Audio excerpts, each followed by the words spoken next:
Hello friends, this video is with continuation of the last video on function declarations. In the last video we have seen or we have learned how to create a function or how to declare a function and how to call those functions with arguments or parameters you can say. Today we are going to see a new way or new syntax to create a function in JavaScript. So let's dive into it. In the last video, we learned how to declare function as I'm currently showing you. You just have to write function, then function name. And if there are any parameters, you can use the parameters here and then the function body. So let us just see the output of this. So as you can see, we are able to print this first line. Let us move ahead and see what are the function expressions. So function expressions are nothing but creating a function and assigning to a variable you can say. So currently I have declared one variable with the same name show message, and you can create or assign a function using function, then directly the parenthesis and then the function body, which is this curly braces, and you can write your function body inside your this curly braces.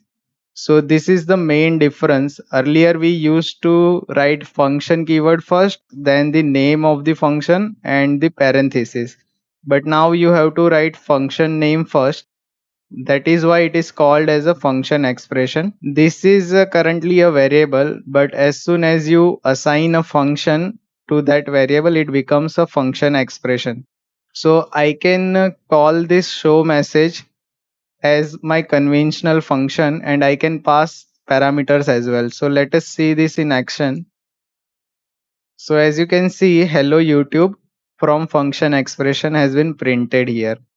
So this is how you can create a function expressions. It is pretty simple. Let us move ahead and see one main topic in JavaScript, which is the callback functions. So to create callback functions, I'll show one example here. So I'm creating one function with a function expression, which is a show message with age. I have assigned a function to it. I'm also expecting some parameters like age for adults, for minors, and then my function body. So first of all, I'm checking whether the age is greater than 18 or not.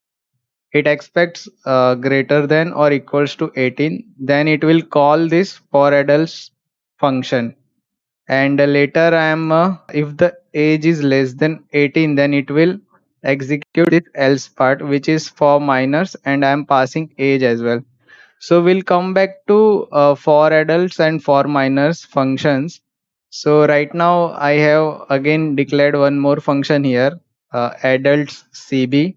So it is a adults callback function. That's why I have written CB, and you can assign the function here, and I am expecting age here as well. And also I have created one more function, which is nothing but the minors CB. So this is minors callback function, and I have two different kind of declaration or creation of function here. One is a function expression and one is a function declaration. So let us see the callback function in action.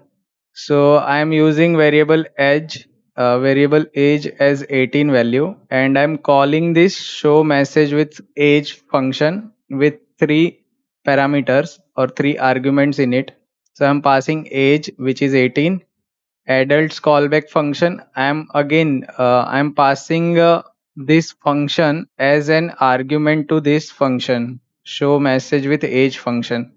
So I'm passing one function to another function, and the third parameter is also the function minors callback. So whenever this condition is fulfilled, this particular function, which is the second argument, will be called with the age parameter, and then this will be executed. So that is why it is known as a callback. You are passing a function to another function as argument or parameter, then that function will call this function or execute this function based on certain actions or conditions, whatever the requirement is there, right? So let us see this in action. I am running this. So first of all, it has printed the from function expression, which is from this show message function. But currently we are seeing this function is for adults and it is printing age as well. So this one has been called. As we know, age is 18. That's why it has been executed. Now let us change the value of age, which is I'm doing 15. And then if you see, so it is printing this function is for minors. So minors callback has been called. So in JavaScript, you can pass functions as a function argument to another function, so that in certain cases we execute the entire function whichever has been passed from another execution context. So that is why we call it as a callback function, and you will see this in multiple places in JavaScript. So that is all for today, guys. And in the next video, we will be seeing about arrow functions, which is also a very important topic in modern JavaScript. So keep watching and keep learning. Thank you.